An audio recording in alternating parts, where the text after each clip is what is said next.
Yeah, it's like him again. Let's look at how to trade it, how to analyze it, when to enter, when to exit, what to look for. And by the way, as some final adjustment to the visual setup, um, when you choose a chart, sometimes they start at the same point, sometimes they don't. Let's see here. You see, Ethereum doesn't start.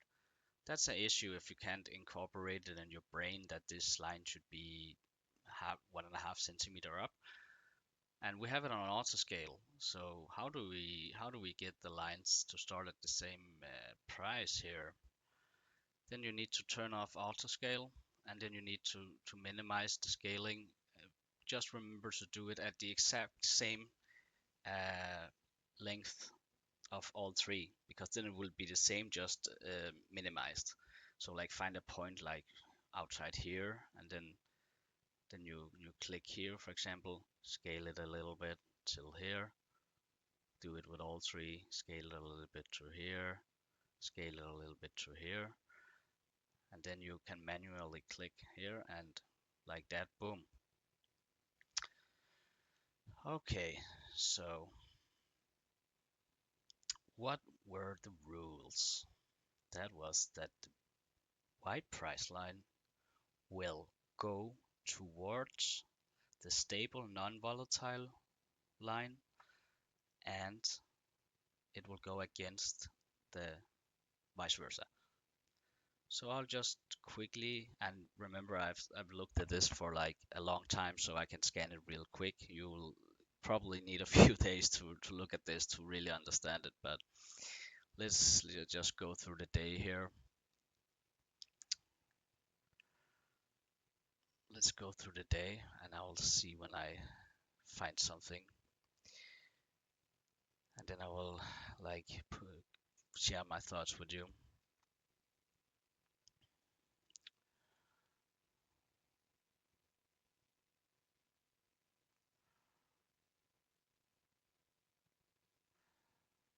Well, it's actually,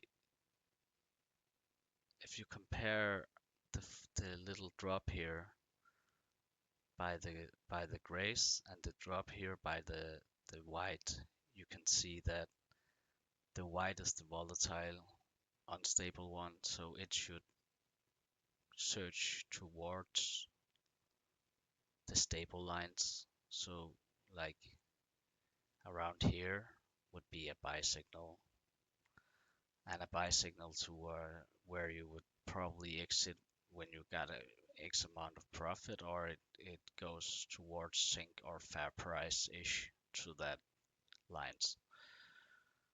Mm. And then there's another situation going on right now, because it's in the middle now, the price, and we have this line which is stable, so the price should move towards this, and the other line here, if we measure it, it's almost at the same length, or and actually if this one was a larger length, it would be more volatile, so the price should move against that. And big if you have those, we almost have it here, but not as much as confirmation. But if this was to make a big one bigger than that, that would be like price should move against that, and this one it should attract, so that would be a sell. So that was just today's intraday data on Ethereum. We'll just go through a few here, and then after you manually scale it, when you change chart, you have to auto scale it again. And it's the same point here, but you have to do that all the time if you can't incorporate in your head that if the line here, and you know, you know what I mean. And we had briefly about Bitcoin. That's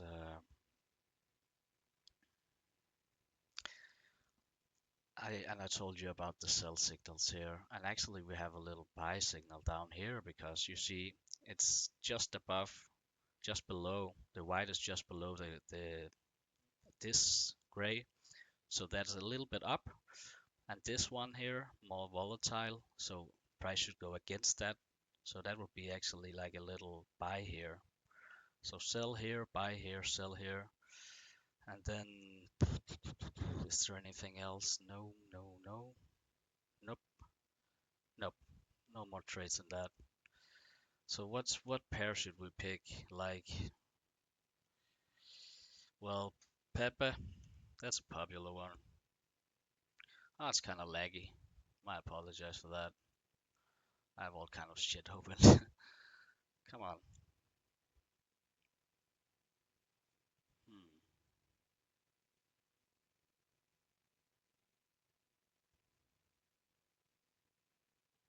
Of course it lags when I live record. That's typical. This little thing right here is just a way to minimize the descriptions. Hmm. So as you can hear all by this, there's many factors in it, and it's a bit complex. And I think I'm gonna write some kind of white paper with illustrations I make in Paint or something like that. Um, because it's not just about the gap and stuff, as you already know. Oh, here we have Pepe, so you see we need the scaling because do the same thing, scale it a little bit, same amount of scaling on all of them, and then we move it up and da. And I haven't planned this video like choosing just pairs that are like doing well. This is totally impulsive and like transparent way of doing it. So let's see here. Then I start analyzing this day chart. A very small buy right now, not buy, a sell right here because you can see the length of the white up is not as much as here. And then you probably go for a scalp because it goes kind of like back in sync here before it rises. And then let's see if we have other trades. Nope, nope, nope.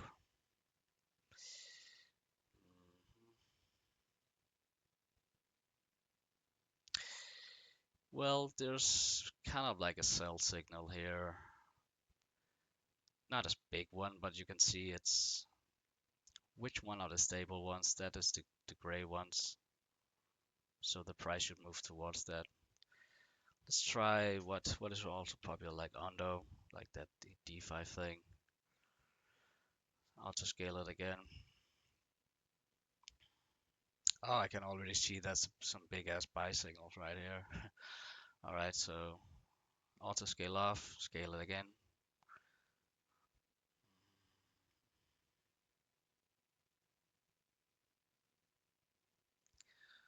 Put them together.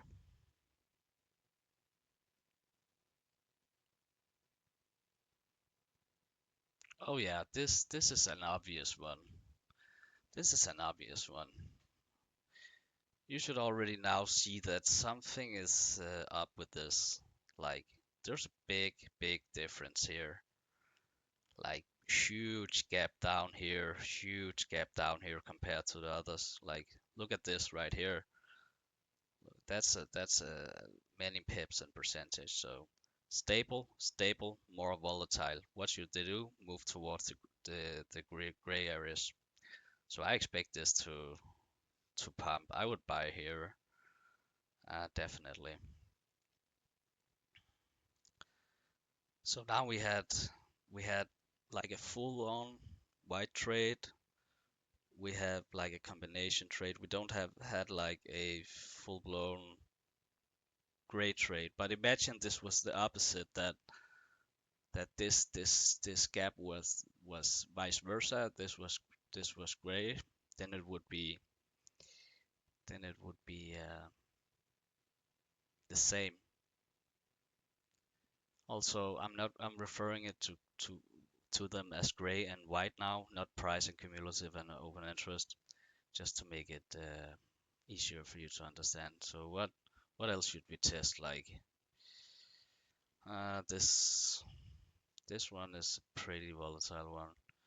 Let's look at that one.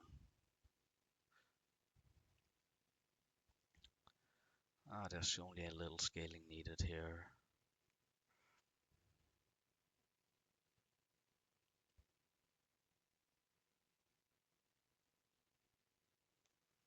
It's just this going up. Okay, let's see.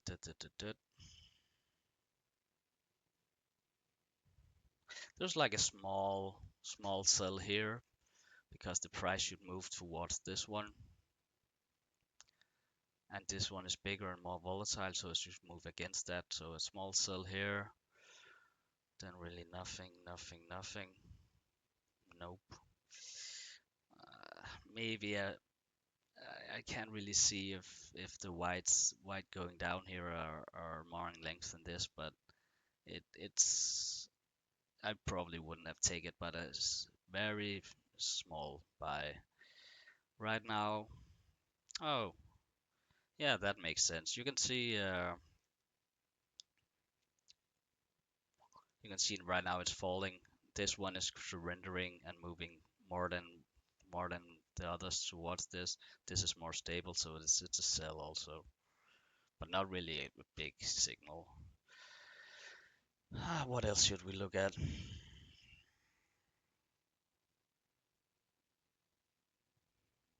I'll just try to scan through and see if I can find like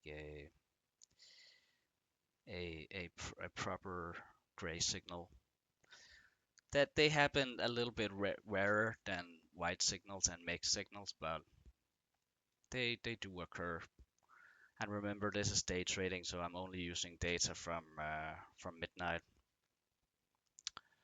Yeah, well, I think I'm going to call it. I think I will write some kind of document with illustrations. Also, I have this. I'm just open Paint, and this was the kind of trade I also showed to you. What should price do? Move towards the stable one. But then you could have like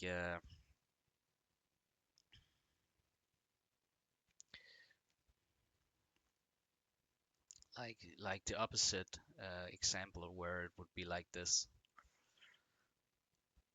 Then it would be a sell here. I hope you get it somewhat. I will make a more detailed explanation, but I also hope that you acknowledge that after you finally understand it, that is really difficult to explain. But I will go back to this, what I texted in the introduction. That was really important.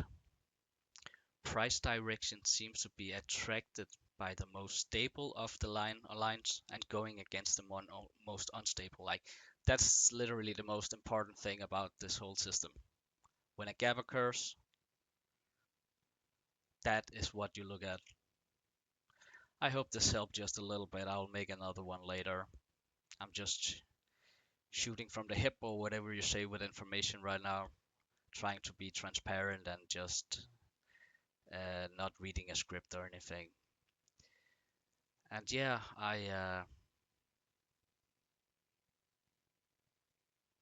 I wish you all a very great day and a lot of money.